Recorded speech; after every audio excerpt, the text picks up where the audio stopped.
Hello, Walker Art Center. My name is Paul Hill, and this is my mini golf hole submission called Gopher It.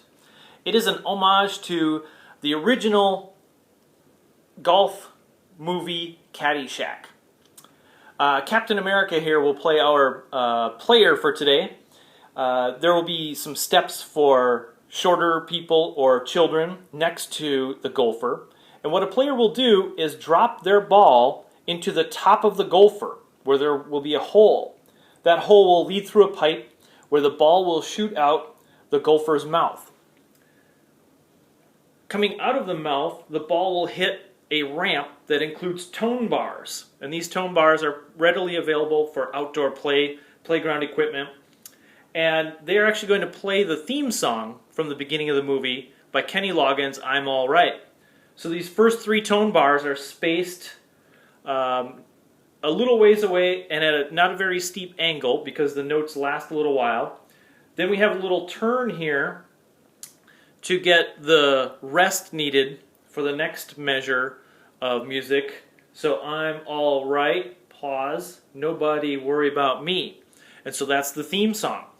And there can be actually a short plexiglass little shield on both sides of the tone bars to keep it on the ramp. That's actually pretty easy to do.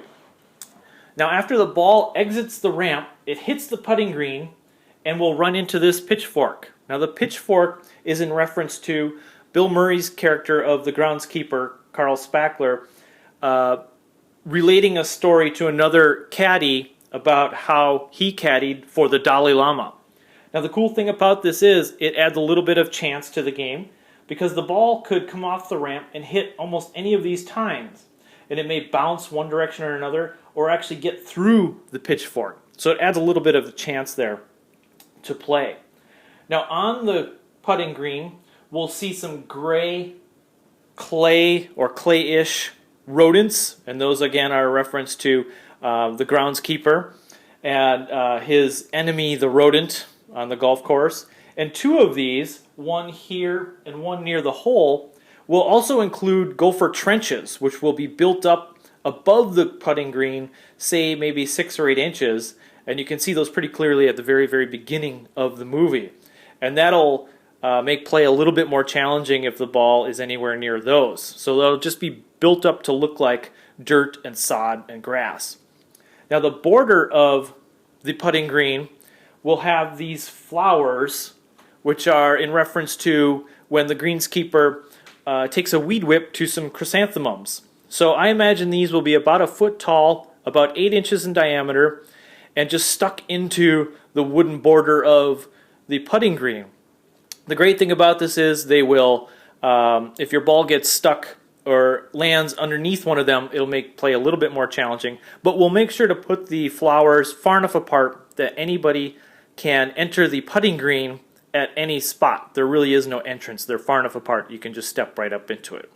Now a couple of the fun things about this hole, besides the ones I've already mentioned, is that the players will have an option, and it will say this on the rules board by the hole, that if they can identify the song that the tone bars play, they can take one stroke off of their hole for this hole. And we can either put a sign near the hole over here so that people starting can't see it with the name of the song so they know whether they got it right or not, or a little flap on the back of the games play board. So I'll give you a little closer look at what that's going to look like. So a player will start over here, and there's the games play board. And if we go to the opposite side, I actually made it look like the shield for the Bushwood Country Club, which is where the movie is set. That would actually be kind of cool to change that to the Walker Country Club. But if we didn't want a sign near the hole to say what the song was, we could easily put a hinged flap somewhere on this side so nobody can peek too quickly. Now I imagine that the Gopher kind of depends, the size will depend on budget, but perhaps made out of a foam that's covered in fiberglass so it lasts out in the elements. So really I think that would determine how high the ramp is and how steep and how far and quickly the ball will run. And in fact, the putting green can also have a little flexibility. It does not need to be square. It can actually fill up any of or all of that 10 by 10 area. So that is my hole called Gopher It, an homage to Caddyshack. My name again, Paul Hill, and thank you so much.